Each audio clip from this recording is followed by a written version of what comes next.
Says Good live. afternoon, Debbie Deb. Hey, Miss Bloomington. How are ya? Good, how are you? I'm really good. A little tired. So if I kind of space out a little bit, please forgive me. I did a really big event last weekend and it was awesome. It was the Big Bear Yoga Fest. It was fantastic. Yeah, it sounds like it was really great. Was it very zen? It was you know how why we do the events that we do together. We do them because they're fun. I mean, certainly we hope to make money, but we primarily do them because they're fun. And I had no idea what I was getting into with this fest because I'd never done it before, and I just loved it. Oh my God, the people were tremendous. I banked it, and it was in Big Bear, which is up in the mountains. So serene, so beautiful. Very much like the Wrightwood Camp. I mean, it was like preview of the retreat. I was so happy. It was great. That sounds awesome. Yeah, it was. It was, and everybody was so nice. Oh my God, it was so good. It really was. I'm so pleased. That's really cool. I love when an event is fun and you make money.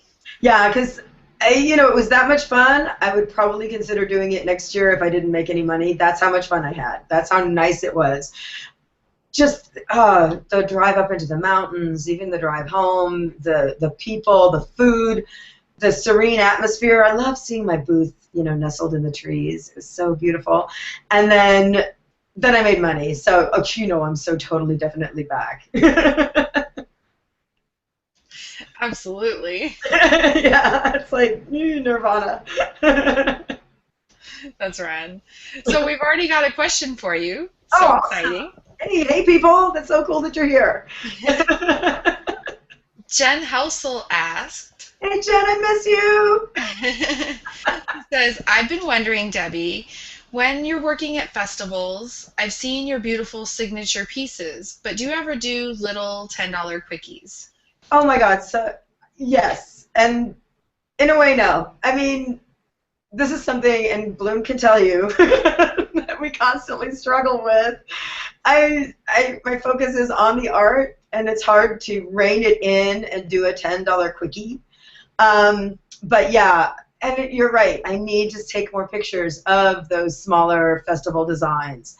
But to keep my interest, I'm a very self-indulgent artist. Let's just say it. I'm a very self-indulgent artist. And to keep my interest, I need it to be something that I want to do.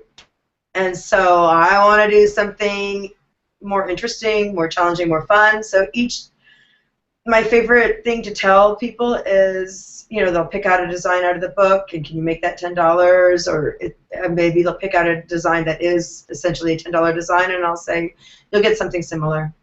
You won't get that. I very seldom copy. I copied a couple of pieces out of Nick's Hamong book this weekend because I'm so desperate to try to learn those elements and the rhythm of those elements because they're so beautiful. But for the rest of it, I just kind of wing it. And then have to remember, oh gosh, they only spent $10. Let's make it gorgeous, but within the $10 pricing limit. And so I do need to take more photographs of stuff like that because I hope that they're beautiful and charming and clean and tight. But yeah, I try to do something a little different every single time. I don't want to just be stamping out the same design over and over again. Then I just want to stick my cone in my eye and go home. Going into oops, another henna-related accident. Artist must go home.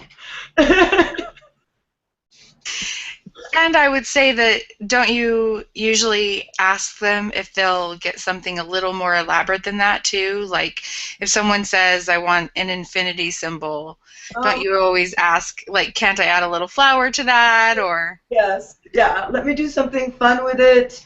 I mean, yeah, the empty heart syndrome, that's what I call it. The cute girls who I just want an empty heart on my wrist. And I'm like, that's great, and I'm happy to do that for you, but you're going to pay $10. So wouldn't you like a little something with that, some scrolls, some flower, anything else? I mean, you're still going to pay $10, honey. You might as well have something fun. And oftentimes they'll let me, and oftentimes they won't. And they'll be like, no, I just want it. So then you just try very hard to make it as elegant and pretty and clean as possible. but it's not as fun or challenging or exploratory or interesting to do just that. Or the people who are fairly buttoned down and want, but I want that design, and then you're like, okay. I always want to charge them at least $5 more for copying. I really do, unless it's something that I'm not used to doing, like something out of the Hmong book.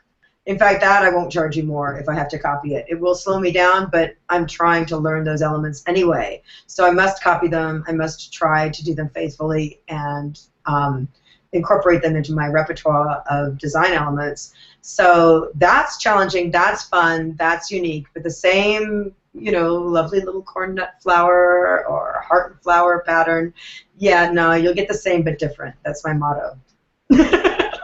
You'll get the same but different. Yeah, exactly. Yeah. So I'll ask you the same question I asked Nick. Who are some of your favorite artists? Oh my God. Well, as far as classical art goes, I love the Impressionists. Cezanne. Remember, we went to the museum, we went to the Getty. Cezanne made me cry. I just got, I've got books on Cezanne. I got just overwhelmed. Van Gogh. And I have a hard time saying that. Van Gogh. Oh my God, just it takes my breath away. Yeah, I cut my artistic teeth on the classical artists, and I love them so much. Da Vinci and Raphael for the figures and the horses.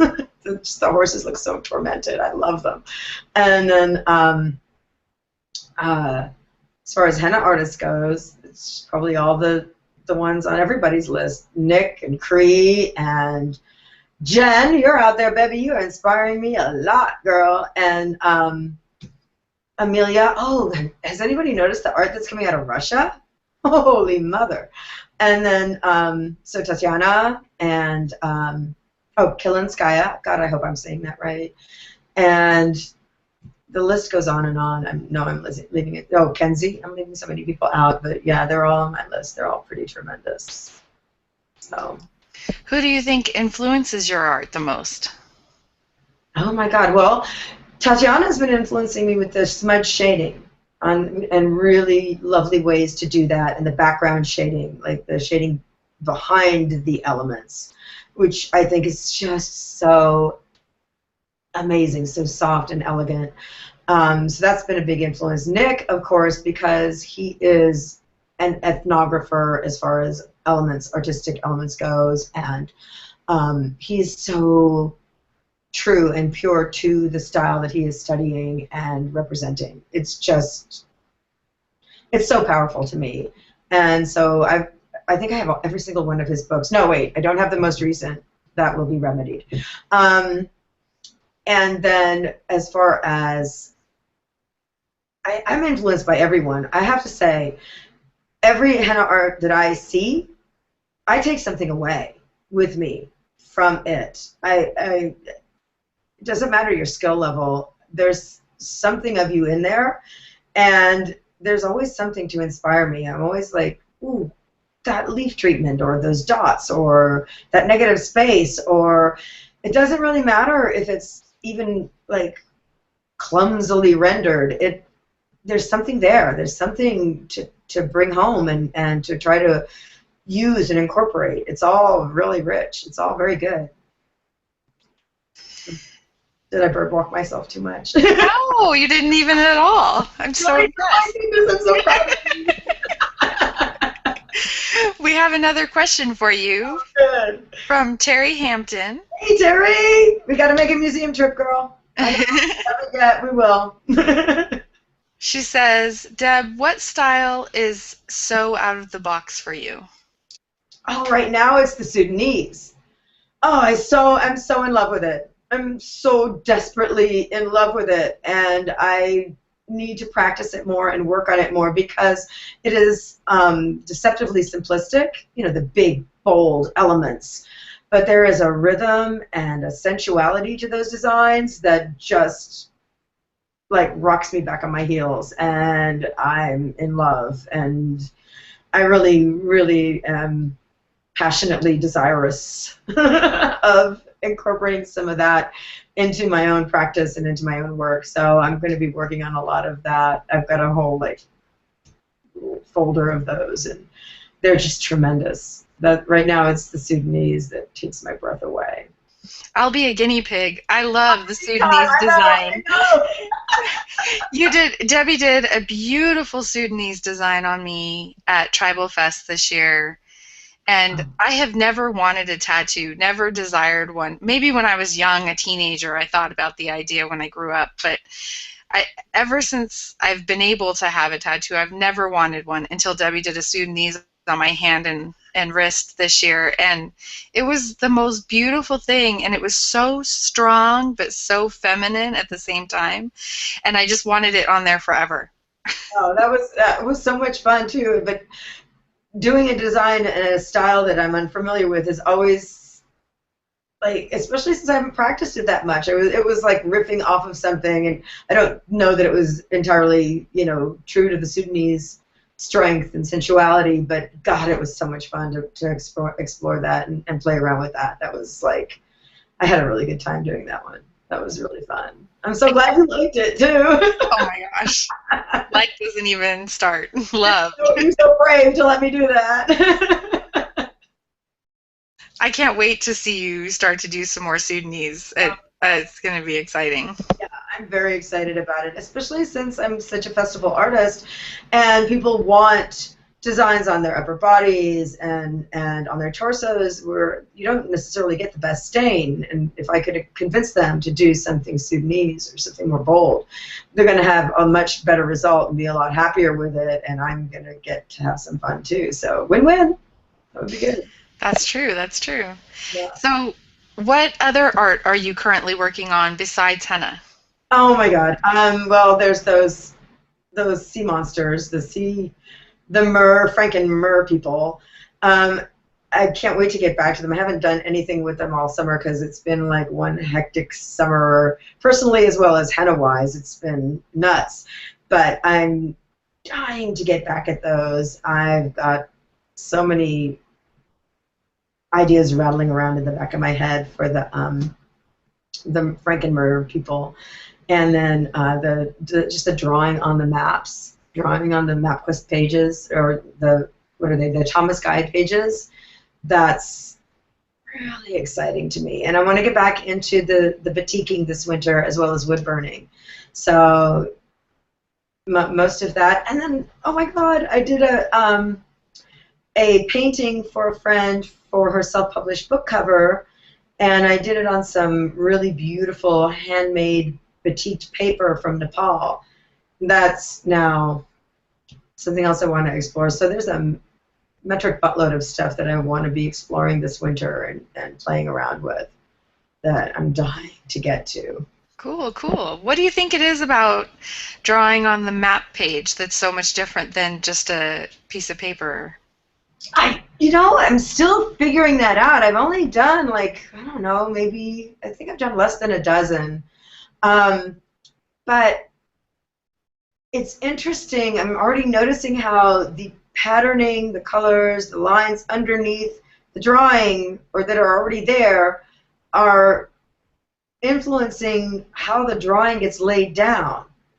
And it's like working on a background. It's obviously working on a background already, but it's really interesting. I mean, of course, the coastal pages, and I've mapped out all of those, are influencing the Mer people, but then I was thinking about the inland pages because there's so many, and then I thought, well, for some reason, Day of the Dead, which has always been a favorite motif of mine, the sugar skulls and stuff, popped into my head, and so now I already did one in henna, and then scraped the paste off. That was one of the earlier pieces that I did, and then color penciled it and played around with it a little bit. That one really got me juiced up to do some more inland pages. It's interesting the way it influences the inspiration and then the outcome. I haven't really quite figured it out yet because it's kind of subliminal. the way it all lays down, and then I look at it when it's done, or at least mapped out, because they kind of grow like a fungus.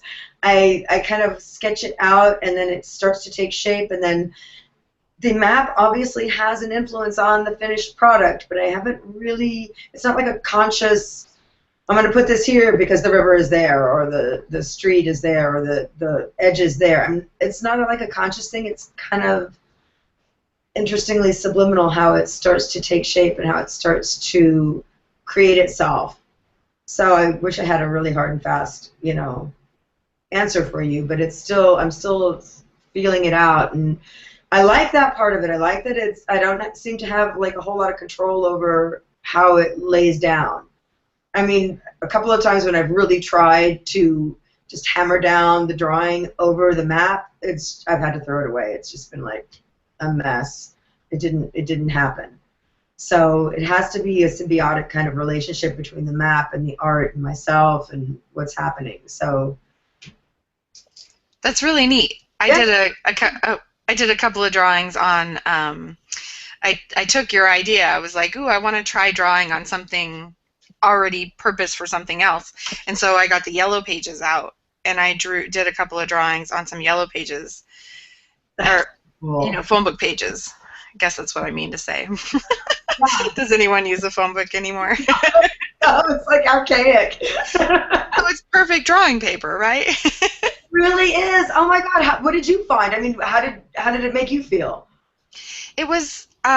It's like you said. There's like this subconscious thing happening when you're putting the drawing down, that where I might not add pattern here because I like what's already there underneath the photo, or underneath the drawing, or I don't want to draw through this letter. I don't know, there's like these strange things that are happening, but it also feels really exciting.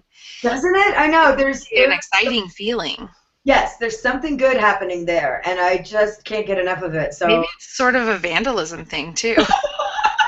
I never thought of it that way.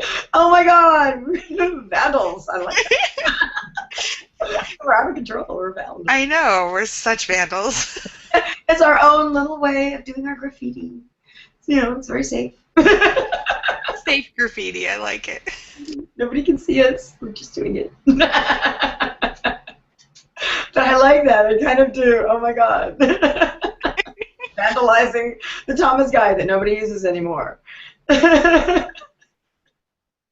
that's great. Thomas Guides and phone books.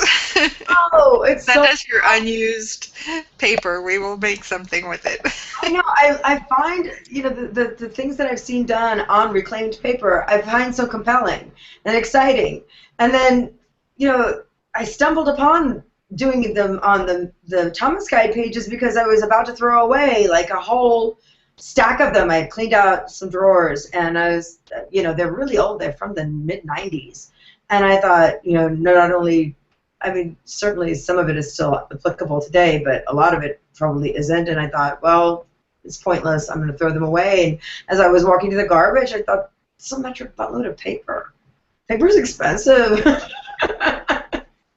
And I remembered all of the reclaimed art that I've seen that I find so amazing and compelling and fun that I thought, well, what the hell? Let's give it a shot. And yeah, it's truly awesome. It's so much fun. I highly recommend it.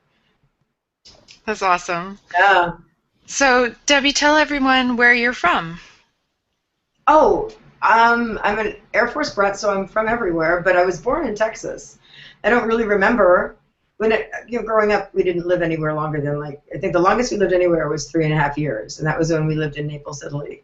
But I kind of feel like I'm mostly from New York because both my grandparents lived in New York, and that was the one place we went back to on a regular basis. So every 2-3 years between major moves, we would go to New York and visit each grandmother for a week. And my grandma Sakala lived in the Bronx. My grandma Varvi lived in Yorktown Heights. And my great-grandma Teresa lived in Harlem, in the city. So, yeah, New York, I guess. I don't know. I've lived a lot of places. So now I'm from Riverside, though, in California, because I've lived here like 30-plus years. That's the longest I've lived anywhere. So So you're a real gypsy, Mhm. minus your last 30 plus years. Yes, well, I'm still, I mean, the last 15 years, I totally live in the gypsy life with the booth and the street fairs and the markets and the festivals, just going wherever and setting up the little tent and doing my thing, hacking it up and hitting the road again. I love it. True, Yeah, true. Yeah, you are one to love to just travel everywhere. yeah. I'm gonna get my Vardo someday. That'll be awesome. So everyone will kill me if I don't ask you all the simple questions. What's your favorite color? All of them. All of them. Sorry, all of them. Mixed together to make brown? Yeah, that's good too. I don't care. All of them. I can't choose a favorite. What's your favorite food? Oh my God. I love all foods equally. I really do. I mean, when we lived in New York, oh my God. All the Italian food. I mean, I love Italian food because I'm Italian. So there's that. But I love Thai. I love Chinese, Japanese, Mexican, because yay, I live in Southern California. So I get really good Mexican food. I love all foods equally. Yeah. I'm a foodie. I like food. You do love food. I do. That's a good thing. It's a good thing. Oh, and the Thai food by your house, that was delicious too. That was very good. Oh my God, my brother and sister-in-law have the best Thai restaurant on the planet near their house. Yeah, it's a very Nice. Yeah, better than the one that we ate at even. Nice. Yeah, ridiculously good. Very nice. What's your favorite music? I like everything. Right now, I've been listening, especially going up into the mountains. I've been listening to a lot of Alt J, and my Pandora is very happy. But in the booth, it's mostly everything from gypsy punk to Middle Eastern to kirtan, all kinds of stuff. I like everything. I like rock. I like everything.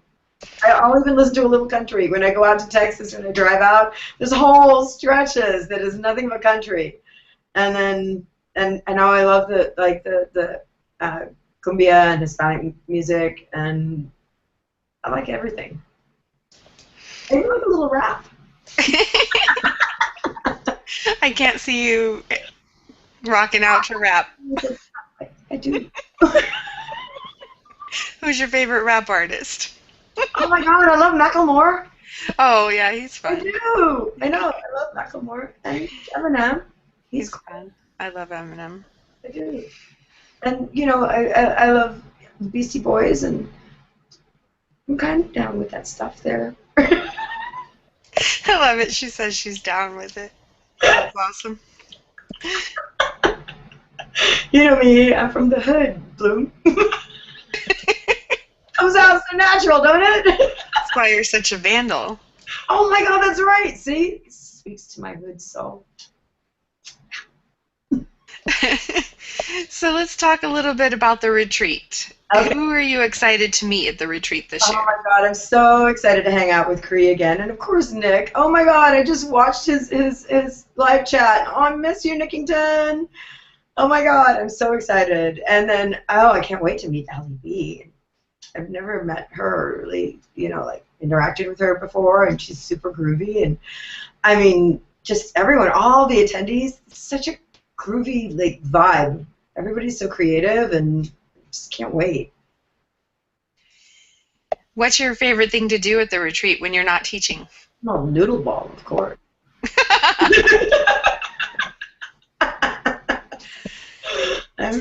Since this is a recording, why don't you tell everyone what the rules of noodle ball are? You know, that's kind of boring. You know, people are not that interested in the rules of noodle ball, and there's a lot of nuances. You know, if you've been playing as long as I have. Yeah. And by nuances, folks, she means that she changes the rules about every 5 minutes. Oh, you know. Jen gets it. Jen, you know, I'm so sorry she won't be there this year because Jen kind of gets it. But, you know, it's okay, Bloom. You'll catch on. I know you will. Oh, goodness. So you're saying you love the swimming pool too, huh? I love the pool. Oh my God. The first year I'd never co-hosted an event before, and so the first year, you remember, I ran around like a crazy person trying to take care of everything and teach and make sure everything was handled, and didn't know how to delegate, and so I didn't swim until on the breakdown day on Monday after we had our brunch and our continental breakfast and had said some goodbyes and stuff, and then I locked my keys in the car. I was so angry at myself, and I thought, oh my God, AAA, they're gonna have a hard time getting up here, and then I just said, oh, I'm going swimming. And then last year I swam every day, I think, and this year I intend to do the same. Yeah, it's a glorious swimming pool. Glorious. It's just fantastic and so much fun. And in the mountains with the pines and the spring water, it's silly delightful. It's so good. Yeah, I intend to swim every day. Me too. I can't wait. Totally. So, Go ahead. oh no, go for it. I was just going to say, I love hanging out with everyone. I really love our idea this year about the henna help table. It's going to be, in fact, Ellen thought of that, and I think it's going to be so much fun. I intend to spend a little time there and just, hanging out on the deck and doing a little yoga in the morning. And then, oh my God, the food. Once again, I'm looking forward to the food.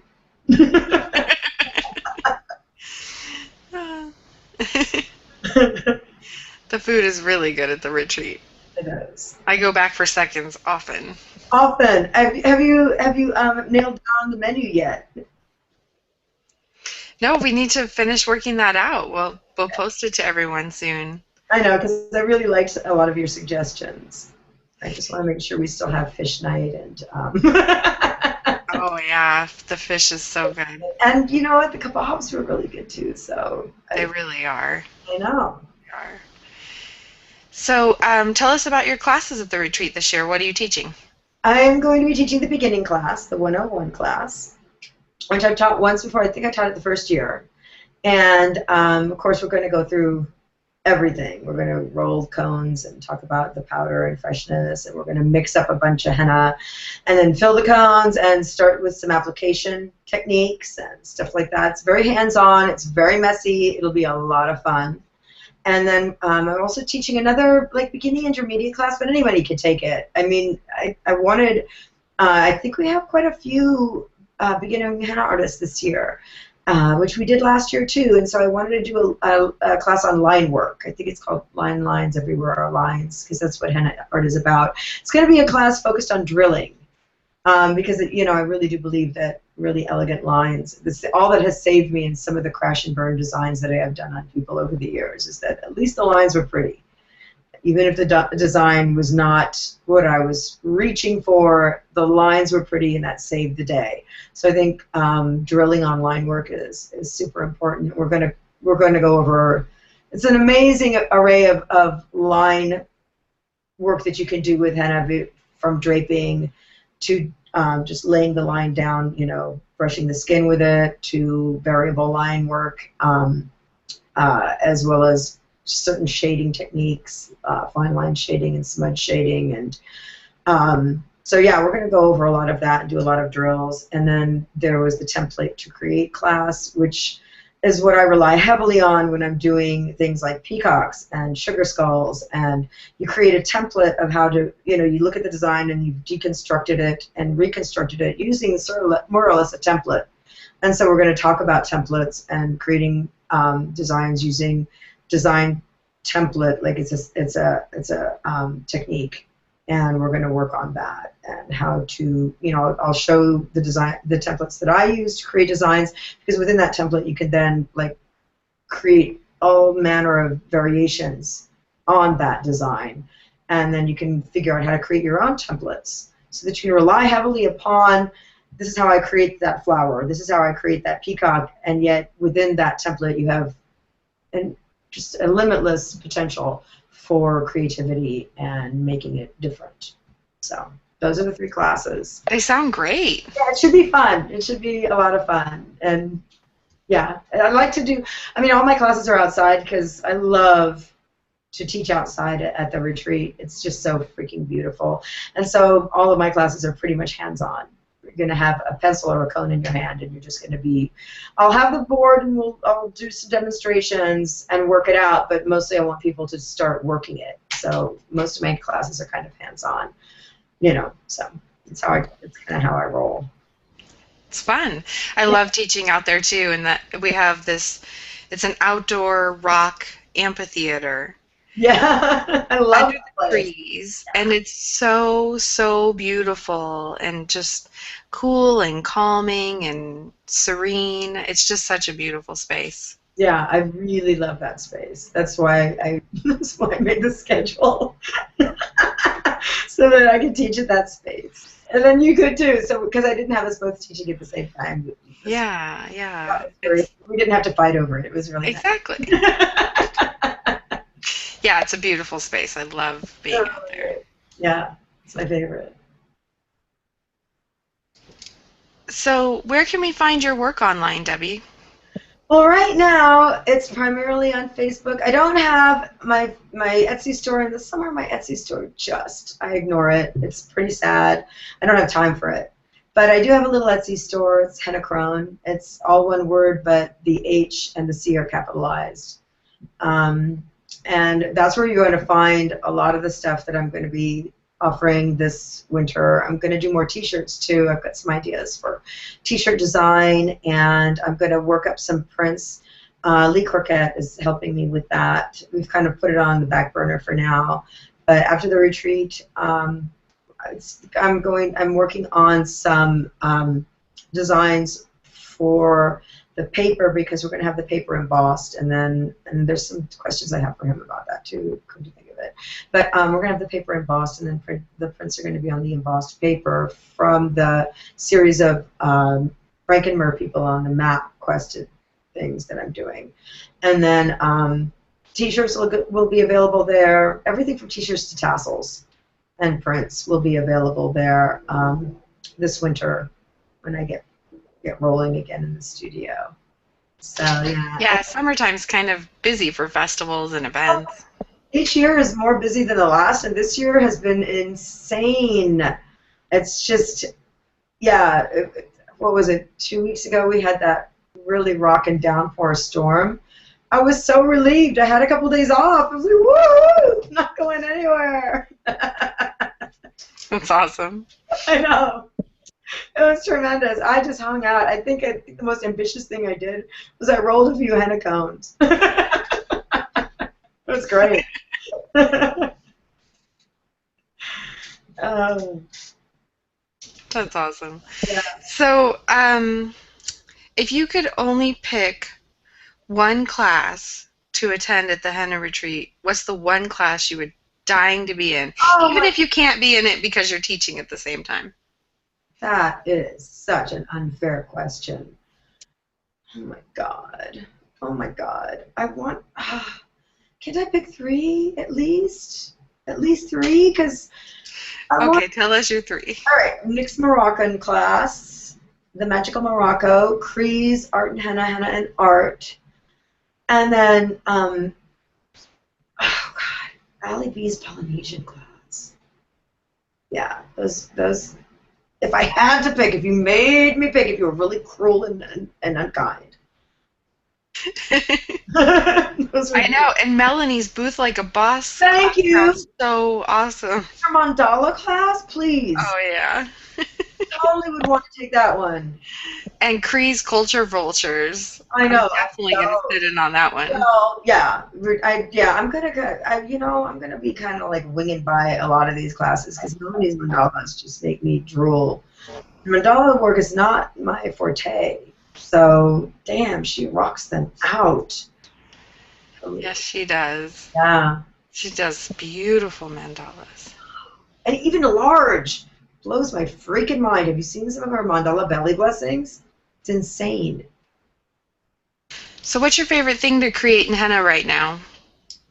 Oh my God. The one that I'm working on at the moment is more or less it. Although, like I say, I got to work on a a couple out of Nick's Hmong book, which were really challenging and fun to do, because I don't get a lot of.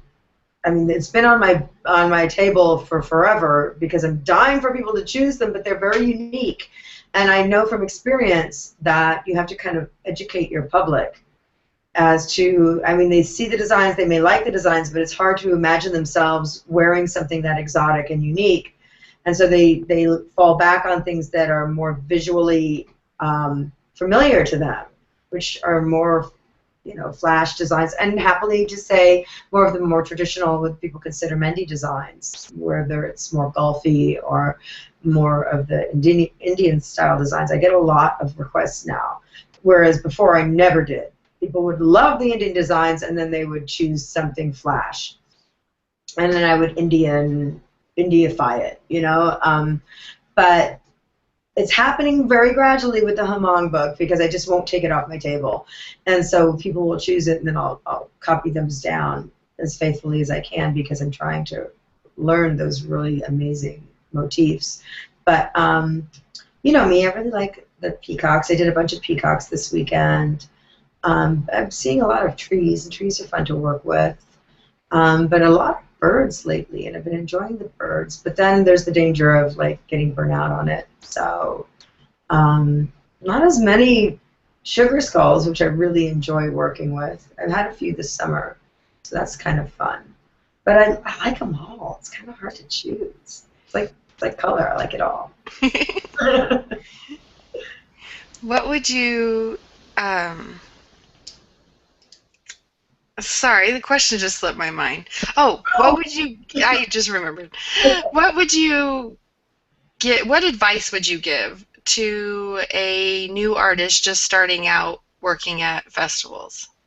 Oh, for a festival artist, have really good signage. Have really good aftercare. You know, I do mine on like a little sheet of paper, front and back, 4 to a page, so it's a little more affordable.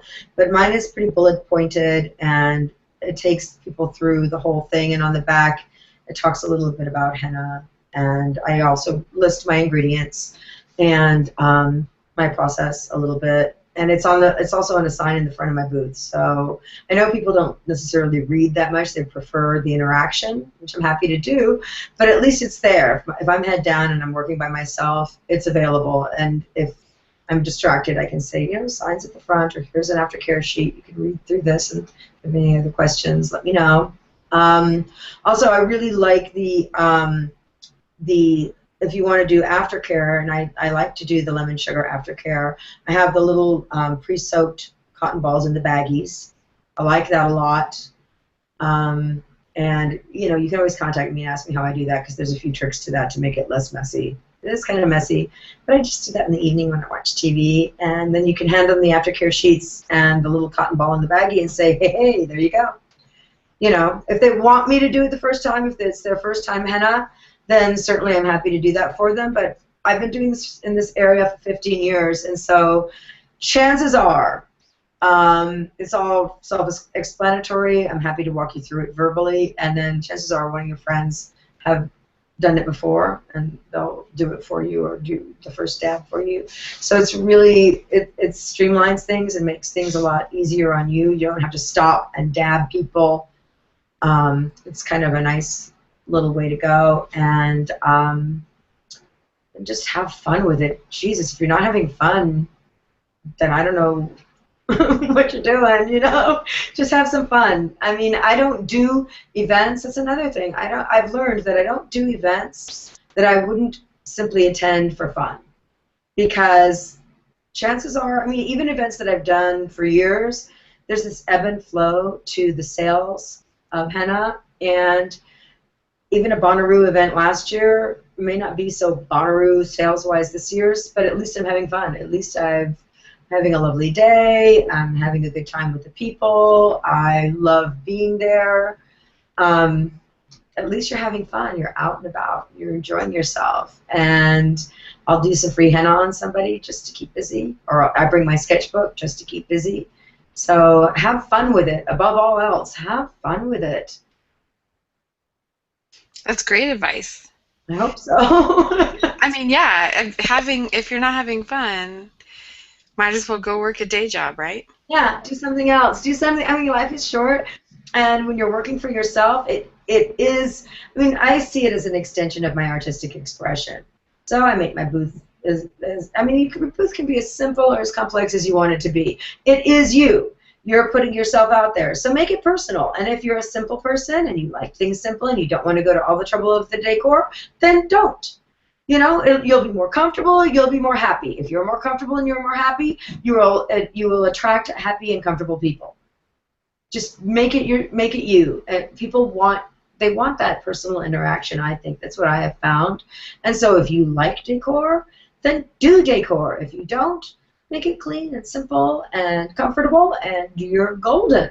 It should just be what makes you happy. Because if you're happy, you're going to attract happy people. And happy people will want to sit with you and get henna from you. So it's kind of a very personal thing. And so it's hard to give advice. I mean, there's certain little technical tips. If you think the aftercare is a big pain in the butt, just make sure you have really fresh henna, you know, and just, you know, if you like to chat it up with people and tell them about it, then do that. It'll be perfect. It'll be fine.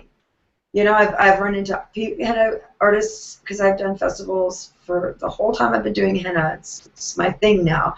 And I've run into henna artists doing it like I do it and doing it as unlike I do it as you can possibly imagine. And it all works because it's what they want to do and it's their expression of their art through business. And it's fantastic. It's all good. Just find what you like and find what you want to do and then do that. And it'll be good. It really will. It'll be authentic, and people want authenticity. I think that's important. That's true. That's true. And what's behind you, too? Isn't that part of one of your booths that you do, one of your setups? I'm like, what's behind me? What the heck are you talking about? Oh, yeah, that's right. People can see me. That's scary. Thanks for the reminder, Blue.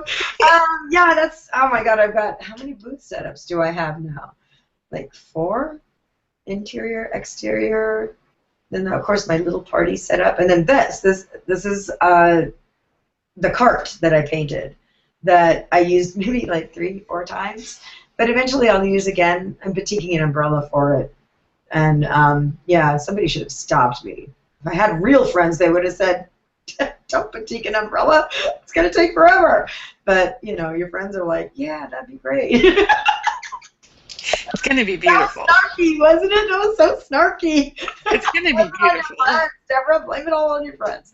So, yeah, it's one of my. It was a cart that it's like a potting cart. It has a couple of wheels, and you can lift it, and roll it a little bit, and it was just an idea that I had that I would kind of want to do a cart as a booth, and I've used it. It's kind of cool. I think maybe eventually, maybe in semi-retirement, it's something that I would do maybe as something like at like we have a place in Riverside that's super cool. It's called the Main Street Mall, and it's the section of Main Street, about 3-4 blocks that you can't drive on. They've totally landscaped it, and all the shops just look out on beautifully landscaped walkways with trees, and there's a little water element on the Mission Inn block. And I would love to see the cart down there with a little umbrella and me doing a little bit of henna, and that would be kind of cool someday. So maybe it'll have its another debut that way. One of the little shop owners down there, Cian, she has one of the nicest shops down there, and she every now and then like, "Are you going to set up outside of my store?" And I'm like, "Yeah, someday, Cian, I kind of will." Because I used to. That was my first henna adventure, was at a market, was outside of Cian's shop.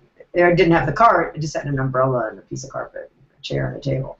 But yeah, I think that would be cute. It would be fun. Awesome. So why do you use cotton balls over the spray for the aftercare, for the lemon juice and sugar? Because I'm a pig. I can just see me spraying sticky stuff all over the place. I am not tidy. I am not tidy. I'm just not tidy. And my booth would be covered in ants and sugar. I would forget. I would pick up the spray. And you know what? My booth is, I love it when toddlers come in. Toddlers and dogs are attracted to my booth. And I love that. I always feel like, oh, you must be doing it right. It's kind of like my adult version of my kids' forts. When we used to move a lot, of course, and we would make forts in the backyard out of the moving boxes, and they would get quite elaborate until it would rain, and then my parents would throw them away. And this is my adult version. So when toddlers come toddling in, and they always go rummage through the boxes and all the accoutrements that I have, all my extra stuff stashed in, I just can see a little toddler spritzing the world down with the spray. My booth is not. That would be so funny. Yeah, I know. I have these little like visions of disaster. I mean, if you're running my booth, Bloom, then yeah, everything is orderly and organized, and it's great.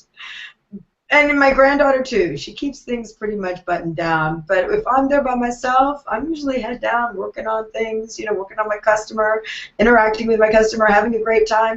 People just do what they do. I mean, only cool people want henna anyway, so I usually get really groovy people in my booth.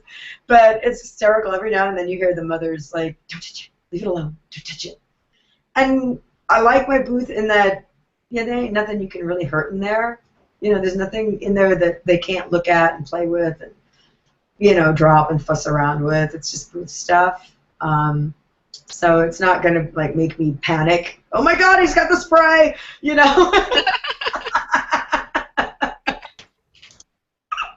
I know it works for certain artists, and I admire that. I do. I think that's great. But for me, oh no, it's a disaster. I can imagine the disaster it would be. Yeah, it wouldn't work for me. You'd probably have to switch from rugs to like something plastic that could be hosed off. Oh my God, I have to hose it off before I put it in my car is what I'd have to do, and it's primarily me. And I don't have the time. Like right now I'm working by myself again. I have, 2 or 3 months in the summer where I work with Jen, or I work with Jen and my granddaughter, or we're working the events with you, the big events that you and I get to do together with Jen and Heather and Karma in the booth. It's all fantastic. And I love that. You know me, when you're working the booth, or even my granddaughter's working the booth, it may be my booth, but I'm no longer the boss. There can only be one boss, so the booth babe is the boss. This is how I run my booth. Everybody has their own way. But I love that. I love turning it over. Like, people ask me questions like, I don't know, ask the boss. I just want to henna. I'm just the artist here. I'm just the artist. Go ask the boss. Bother the boss with all that minutia. I'm not interested. I want to just henna and have some fun. So when it's just me in the booth, I mean, even last weekend, it was a perfect example. It was a brand new event. I've never done it before. I've never even worked with these people before, so I had no idea what I was getting myself into. Yoga events usually are pretty groovy, but you just never know, so I did it by myself. And people were making all of these great suggestions. You should have sign-up sheets. You should take appointments. On paper, that looks great, but for somebody like me, it's not that great. I'm not that organized. I mean, in some ways I am, and in that way I'm not. I'm so in the moment when I'm doing the henna that if somebody sits down in my seat, I will henna you. And so I expect the crowd to handle themselves. We're all adults here. There should not be any henna riots at the henna booth. You all should know who's next, and I just look up and go, who's next? And somebody sits down in my chair, and I henna them.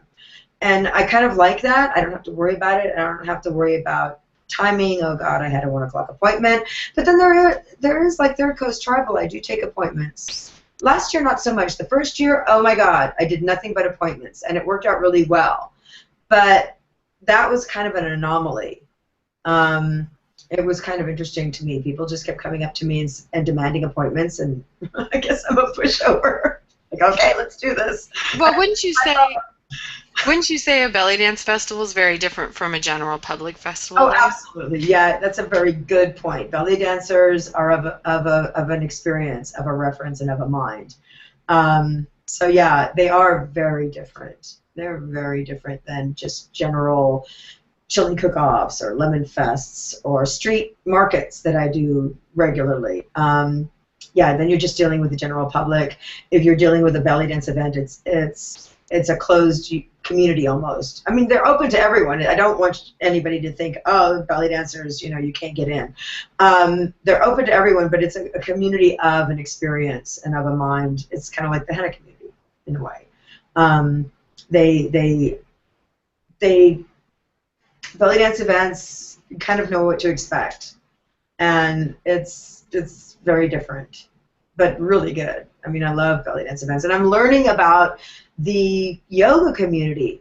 It's same but different. It's very interesting. You go to a yoga event not only to commingle with other yogis, you also go to take workshops, see music performances and kirtan, and also then to shop and eat yummy food. So it's, in a way, it's very much like the belly dance community. I'm really, really loving it.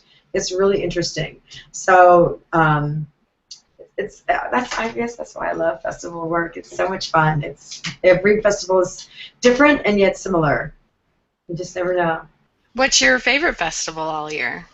Oh my God, I can't choose just one. I love Tribal Fest. Oh my God. And of course the retreat. It's kind of a festival as well as, I mean, yes, it's a conference and a retreat, and you go to there to learn, but we have events every night, so there's that festival aspect that way, as well as now we have the vendor.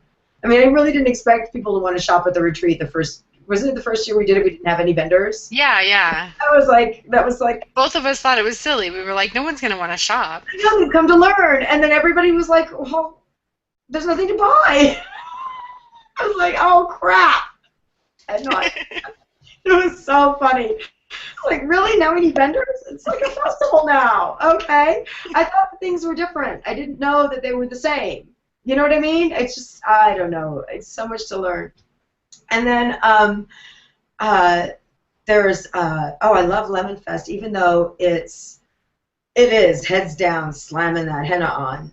There's just a really good vibe, and we all get to be together. I get to have all of my people in the same booth, which is hopefully going to happen more often, but at this point rare. It's really a lot of fun. Oh yeah, but Tribal Fest, and we get to hang out with Nick and all the cool dancers, and it's a week long, so it's a chill vibe, and then we get to rent the house, which is wow, super groovy. It's so much fun. And then I love Third Coast too. I do love Third Coast Tribal. Those girls got it going on out in Texas, man. It's so much fun, and I get to see my family too at the same time because my daughter lives in Dallas. So I get to, go a few days early and hang out with my daughter's family, my daughter and my granddaughter, and then work the event in Fort Worth, and then come back and hang out for a few more days and decompress, and then head home. So I like that a lot. It's definitely an added benefit. It really is. It really is. I love a vacation. So would you say your favorite type of event is a festival, or do you like private gigs also? You know what? I really do like private gigs. I love festivals because it's piecework, and it's interesting with the private gig because if you pay for a piece of work, then I'm going to give you that piece of work and a little extra. I do tend to give a little extra. With the private gig, I have to recondition myself to be within a time frame. I mean, I know festivals have a time frame as well, and even my markets, they're only 4 hours, but with a private gig, I feel more that I'm on the clock, and I want to serve everybody who wants henna at the private gig. I mean, the last thing I want is to leave and have people go, oh, but I didn't get any henna. And I'm much more aggressive at a private gig too, because the other last thing I want is that the hostess should see me sitting there, and thinking, well, I'm paying for this. I'm paying for her to sit there. So I get really aggressive at private gigs. I'll jump up and say, come sit down. Your hostess has gifted you some henna. Let's do this. I will go out and get people and make them come and sit in my chair. But at festivals, I'll just sit back and sketch. The henna sells itself. I mean, if I get a little antsy and it's a slow to start festival and I've been sitting there for an hour sketching, then yeah, I'll get some gregarious young thing to sit in my chair and tell them, you're going to shill for me. I'm going to do some henna for you. You're going to dance around and show off your henna. And, usually getting somebody in the chair just gets people interested, gets people coming in anyway. So But yeah, private gigs are fun. And I had a really cool one a couple of weeks ago. I did my first office private gig. Never done an office one before. And oftentimes with private gigs, you've met the person. In fact, I had met the woman at a small hafla, which is a belly dance party, and it was a fundraiser for a very personal fundraiser for a belly dancer who had passed and for her family. And it was a tragic situation. And so everybody came out, and it was out front of a really cool shop. So cool that I spent $80 before I even slung a drop of henna. That was great. And then, so she met me there, took my card, and months later she contacted me and wanted me to come do henna for her office. I'd never done anything like that before, so I wasn't exactly sure what to expect. The emails were super sweet and nice, and so I was, I was excited. But it was the coolest office.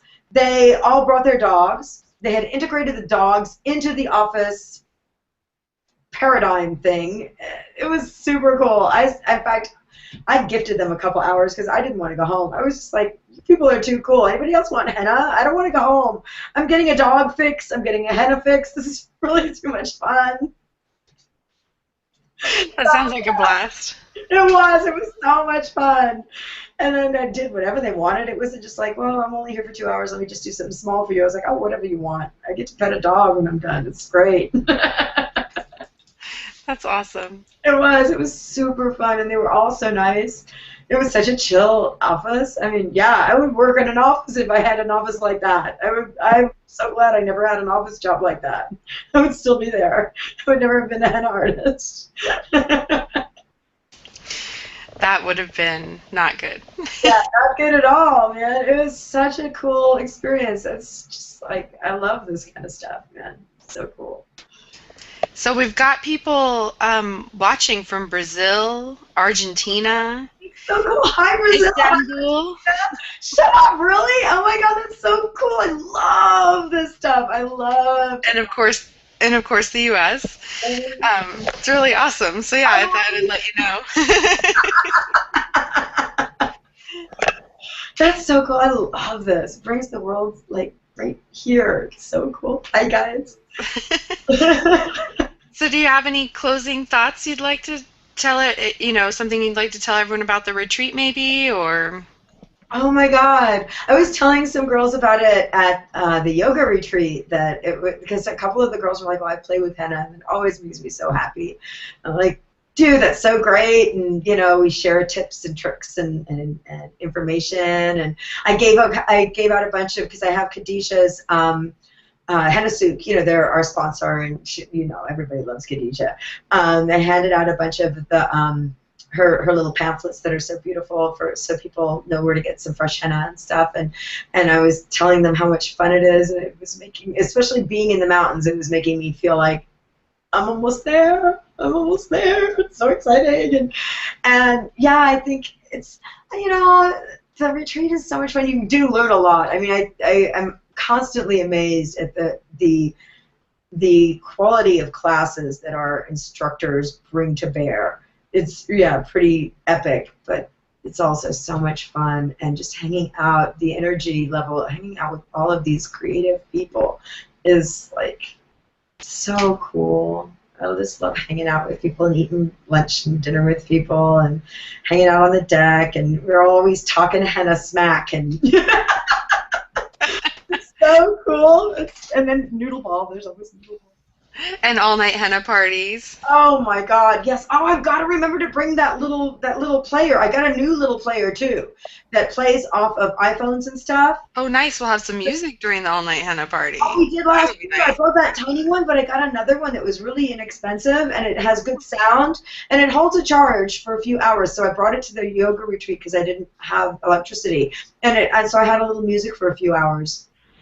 And the yoga retreat had music, but it was separated out from where the vendor place was, which, I mean, that was the only downer. I mean, I love a little rhythm when I work, and it really doesn't matter. It could be like, like the Huck Finn Jubilee, another favorite. I forgot. How could I forget to mention the Huck Finn Jubilee, for crying out loud?